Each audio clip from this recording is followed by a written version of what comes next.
ಎಲ್ಲರಿಗೂ ದೇವಿಸಾಯಿ naturals YouTube ಚಾನಲ್ಗೆ ಸ್ವಾಗತ. ನನ್ನ ಹೆಸರು ಯಶವಂತ್ ಅಂತೇಳಿ. ನಾನು ಈ ಒಂದು ವಿಡಿಯೋದಲ್ಲಿ ಈ ದೇವಿಸಾಯಿ ನ್ಯಾಚುರಲ್ಸ್ ಯೂಟ್ಯೂಬ್ ಚಾನಲ್ ಸ್ಟಾರ್ಟ್ ಮಾಡೋಕ್ಕೆ ಕಾರಣ ಏನಂತೇಳಿ ನಿಮ್ಮೆಲ್ಲರಿಗೂ ಹೇಳ್ತೀನಿ. ಈ ಒಂದು ದೇವಿಸಾಯಿ ನ್ಯಾಚುರಲ್ ಸ್ಟಾರ್ಟ್ ಮಾಡೋಕ್ಕೆ ಮುಂಚೆ ನಂದು ಸಾವಯವ ಕೃಷಿ ಅನ್ನೋದೇ ನನ್ನ ಜೀವನದ ಒಂದು ಗುರಿ. ಈ ಒಂದು ಗುರಿಯನ್ನು ತಲುಪೋಕೆ ಅಂತೇಳಿ ನಾನು ತೋಟಗಾರಿಕೆ ಮಹಾವಿದ್ಯಾಲಯ ಮುನ್ರಾಬಾದಲ್ಲಿ ಪೂರ್ಣಗೊಳಿಸಿ ಒಂದು ಸಾವಯವ ಕೃಷಿಯಲ್ಲಿ ಮುಂದುವರಿಬೇಕಂತೇಳಿ ಇವಾಗ ನಿಮ್ಮ ಮುಂದೆ ಬಂದೆ. ಈ ಸಾವಯವ ಕೃಷಿ ಯಾಕೆ ಚೂಸ್ ಮಾಡಿವಿ ಅಂತೇಳಿ ಬಂದಾಗ ನನ್ಗೆ ಇವತ್ತು ಇಂಡಿಯನ್ ಪಾಪ್ಯುಲೇಷನ್ ನಾವು 1990s ನೋಡಿದಾಗ ನಾವು ಒಂದು 1 ಬಿಲಿಯನ್ ಅಷ್ಟು ಪಾಪ್ಯುಲೇಷನ್ ಇತ್ತು. ಅದ್ರೊಳಗೆ 61% ಅಷ್ಟು ಜನರು ರೈತರಾಗಿದ್ರು. ಅಷ್ಟೊಂದು ಜನರು ರೈತರಾಗಿದ್ದಾಗ ಫುಡ್ ಅನ್ನೋದು ಕ್ವಾಲಿಟಿ ಫುಡ್ ಸಿಕ್ತಿತ್ತು ನಮ್ದು.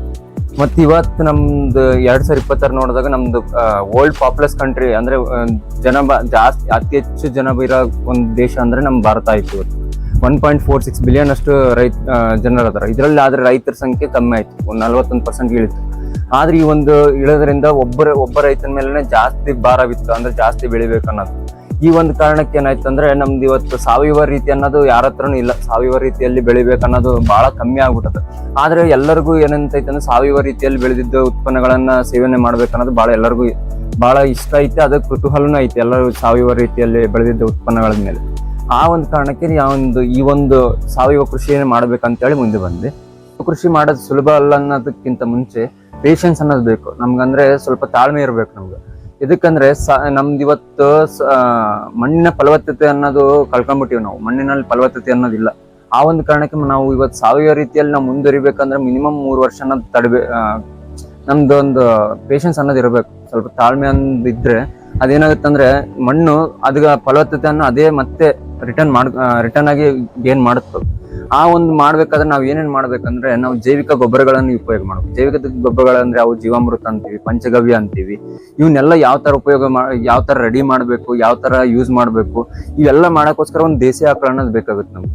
ಈ ದೇಸಿ ಆಕಳ ನಮ್ಮ ಮನೆಗನಿರ್ಲಿ ಅಥವಾ ಬೇರೆಯವ್ರು ಯಾರನ್ನ ನಮ್ಮ ಊರಾಗಿರೋವ್ರ ಮನೆಗನಿರ್ಲಿ ಅದು ತಗೊಂಡ್ ಅದನ್ನ ಸೆಗಣಿ ಮತ್ತೆ ಅದ್ರದ್ದು ಗಂಜಲ ಇದನ್ನೆಲ್ಲ ಯೂಸ್ ಮಾಡ್ಕೊಂಡು ನಾವು ಈ ಒಂದು ಜೀವಾಮೃತ ಎಲ್ಲ ಮಾಡ್ಬೋದು. ಪಂಚಗವ್ಯ ಈ ತರ ಜೈವಿಕ ಗೊಬ್ಬರಗಳಂತ ಹೇಳಿ ಕರಿತೀವಿ. ಅದೇ ತರ ಜೈವಿಕ ಕೀಟನಾಶಕಗಳು ಅದಾವು. ಅಂದ್ರೆ ಈಗ ಟ್ರೈಕೋಡರ್ಮ ಅಂತ ಹೇಳಿ ಕರಿತೀವಿ, ಸೂಡೋಮೋನಾಸ್ ಅಂತ ಹೇಳಿ ಕರಿತೀವಿ, ಮೆಟಾರೈಜಿಯಂ ಅಂತ ಹೇಳಿ ಕರಿತೀವಿ. ಮತ್ತೆ ಅದೇ ತರ ನಮ್ಗ ವರ್ಟಿಸಿಲಿಯಂ, ಬೆವೇರಿಯಾ ಬೇಸಿಯಾನ ಅಂತ ಹೇಳಿ ಬಹಳ ಬರ್ತಾವ. ಇವೆಲ್ಲದ್ರ ಬಗ್ಗೆ ತಿಳುವಳಿಕೆ ಇದ್ದು ಅವತ್ತು ನಾವು ಸಾವಯವ ಕೃಷಿ ಮಾಡಿದಾಗ ಮಾತ್ರ ಸಾವಯವ ಕೃಷಿ ಅನ್ನೋದು ಅದು ಒಂದು ಸಕ್ಸಸ್ ಆಗಿ ನೋಡ್ಬೋದು. ಅದು ಬಿಟ್ಟು ನಾವು ಏನೋ ತಿಪ್ಪೆಗೊಬ್ಬರ ಹಾಕ್ತೀನಿ, ಬೀಜ ಹಾಕ್ತೀನಿ, ನನಗೆ ಇಳುವರಿನೇ ಬಂದಿಲ್ಲ, ಕ್ರಾಪ್ ಎಲ್ಲ ಲಾಸ್ ಆಯ್ತು ಅನ್ನೋದು ಅದು ತಪ್ಪು. ನಾವು ಕಂಪ್ಲೀಟ್ ತಿಳ್ಕೊಂಡಿದ್ಮೇಲೆ ನಾವು ಏನೇನೋ ಮಾಡಕ್ ಹೋದಾಗ ಮಾತ್ರ ಅದ್ರ ಬಗ್ಗೆ ನಮ್ಗೊಂದು ಅದರಿಂದ ಏನೋ ಒಂದು ರಿಸಲ್ಟ್ ಅನ್ನೋದು ಬರುತ್ತೆ ನಮ್ಗೆ. ಆ ಒಂದು ಕಾರಣಕ್ಕೆ ಈ ಒಂದು ಸಾವಯವ ಕೃಷಿ ನಾವು ಹೇಗಾದ್ರೂ ನಾನು ತೋಟಗಾರಿಕೆ ಪದವಿ ಒಳಗೆ ಇದು ಸಾವಯವ ಕೃಷಿ ಬಗ್ಗೆ ತಿಳ್ಕೊಂಡು ಅಲ್ಲಿ ಆಲ್ರೆಡಿ ಮಾಡಿ ನೋಡಿದ್ರಿಂದ ನನಗೆ ಇವತ್ತು ಈ ಒಂದು ಕಾನ್ಫಿಡೆನ್ಸ್ ಅನ್ನೋದು ಬಂತು. ಸಾವಯವ ಕೃಷಿ ಮೇಲೆ ಇರುವ ಜ್ಞಾನವನ್ನು ನಿಮ್ಮೆಲ್ಲರಿಗೂ ಶೇರ್ ಮಾಡ್ಬೇಕಂತ ಹೇಳತ್ತಂದ್ರೆ ಇವತ್ತು ಭಾರತದಲ್ಲಿ ಸಣ್ಣ ಹುಟ್ಟಿದ ಮಗದಿಂದ ಹಿಡಿದು ದೊಡ್ಡವರ ತನ ಡಯಾಬಿಟೀಸ್ ಅಂತೇಳಿ, ಮತ್ತೆ BP, heart problems, kidney problems, ಅದೇ ತರ ಲಂಗ್ಸ್ ಪ್ರಾಬ್ಲಮ್ಸ್, ಉಸಿರಾಟ ತೊಂದರೆ ಆಗೋದು, ಇವೆಲ್ಲ ಪ್ರಾಬ್ಲಮ್ಸ್ ಮೇನ್ ಆಗಿ ಭಾರತದಲ್ಲಿ ಮೇನ್ ಕಂಡು ಬರತ್ತೀವಿ. ಈ ಒಂದು ಭಾರತದಲ್ಲಿ ಇಷ್ಟೆಲ್ಲ ನೋಡಿದಾಗ ನಾನು ಒಬ್ಬನೇ ಏನೋ ಚೇಂಜ್ ಮಾಡಕ್ ಆಗಲ್ಲ. ನಾವು ಅಂದ್ರೆ ಲಾರ್ಜ್ ಆಗಿ ಚೇಂಜ್ ಮಾಡಕ್ ಏನೋ ಆಗಲ್ಲ ನಾನು ಒಬ್ಬನ ಕೈಯಿಂದ.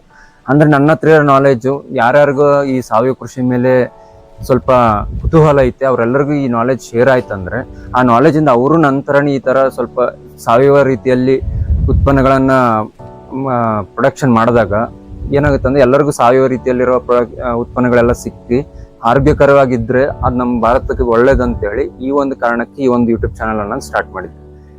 ಈ ದೇವಿಸಾಯಿ ನ್ಯಾಚುರಲ್ಸ್ ಯೂಟ್ಯೂಬ್ ಚಾನಲ್ ಅಲ್ಲಿ ನಿಮ್ಗೆ ಏನೇನೋ ಜ್ಞಾನ ಬರುತ್ತೆ ಅಂತ ಬಂದಾಗ ನಾನು ಇವಾಗ ನೆಕ್ಸ್ಟ್ ಏನ್ ಮಾಡ್ತೀವಿ ಅಂದ್ರೆ ನಾವು ಸ್ವಲ್ಪ ಲ್ಯಾಂಡ್ ತಗೊಂಡು ಅದ್ರೊಳಗೆ ಸಾವಯವ ರೀತಿಯಲ್ಲಿ ತರಕಾರಿ ಮತ್ತು ತರಕಾರಿ ಸೊಪ್ಪನ್ನು ಬೆಳೆದು ನಿಮ್ಗೆ ಯಾವ ತರ ಬೆಳಿಬಹುದು, ಕಮ್ಮಿ ಖರ್ಚಲ್ಲಿ ಯಾವ ತರ ಜಾಸ್ತಿ ಇಳುವರಿ ಅಂದ್ರೆ ಸಾವಯವ ರೀತಿಯಲ್ಲಿ ಜಾಸ್ತಿ ಇಳುವರಿ ಯಾವ ತರ ತಗೋಬಹುದು, ಮತ್ತೆ ಅದೇ ತರ ಹೈನುಗಾರಿಕೆ ಯಾವ ತರ ಮಾಡಬೇಕು, ಕೋಳಿ ಸಾಕಾಣಿಕೆ ಯಾವ ತರ ಮಾಡಬೇಕು, ಮತ್ತೆ ಅದೇ ತರ ನಿಮ್ಗೆ ಈ ಜೈವಿಕ ಗೊಬ್ಬರಗಳು ಯಾವ ತರ ಮಾಡ್ಬೇಕಂತ ಹೇಳ್ಕೊಡ್ತೀವಿ. ಅದೇ ತರ ಜೈವಿಕ ಕೀಟನಾಶಕಗಳು ಯಾವ್ಯಾವು ಅದು ಯಾವ ತರ ಉಪಯೋಗ ಮಾಡ್ಬೇಕಂತ ಹೇಳ್ಕೊಡ್ತೀವಿ. ಈ ತರ ಇವನ್ನೆಲ್ಲ ನಿಮ್ಗೆ ಈ ಜ್ಞಾನವನ್ನು ನಿಮ್ಗೆ ಬರ್ಬೇಕಂತಂದ್ರೆ ನೀವು ಈ ಒಂದು ಯೂಟ್ಯೂಬ್ ಚಾನಲ್ ಫಾಲೋ ಅಪ್ ಮಾಡ್ತಾ ನಿಮ್ಗೆ ಯಾರಿಗೆ ನಿಮ್ಮ ರಿಲೇಟಿವ್ಸ್ ಅವರು ಯಾರನ್ನ ಈ ಸಾವಯವ ಕೃಷಿ ಮೇಲೆ ಕುತೂಹಲ ಇತ್ತಂದ್ರೆ ಅವ್ರಿಗೆ ಈ ಒಂದು ವಿಡಿಯೋಸ್ ಎಲ್ಲ ಶೇರ್ ಮಾಡಿ ಕಂಟಿನ್ಯೂಸ್ ಆಗಿ ಒಂದು ಯೂಟ್ಯೂಬ್ ಚಾನಲ್ ಅಲ್ಲಿ ಕಂಟಿನ್ಯೂಸ್ ಆಗಿ ವಿಡಿಯೋಸ್ ಅಪ್ಲೋಡ್ ಮಾಡ್ತಾ ಇರ್ತೀವಿ. ಇವನ್ನೆಲ್ಲ ಫಾಲೋ ಅಪ್ ಮಾಡ್ತಾ ಇರ್ರಿ. Please share, subscribe and comment on our YouTube channel. Thank you. ಧನ್ಯವಾದಗಳು.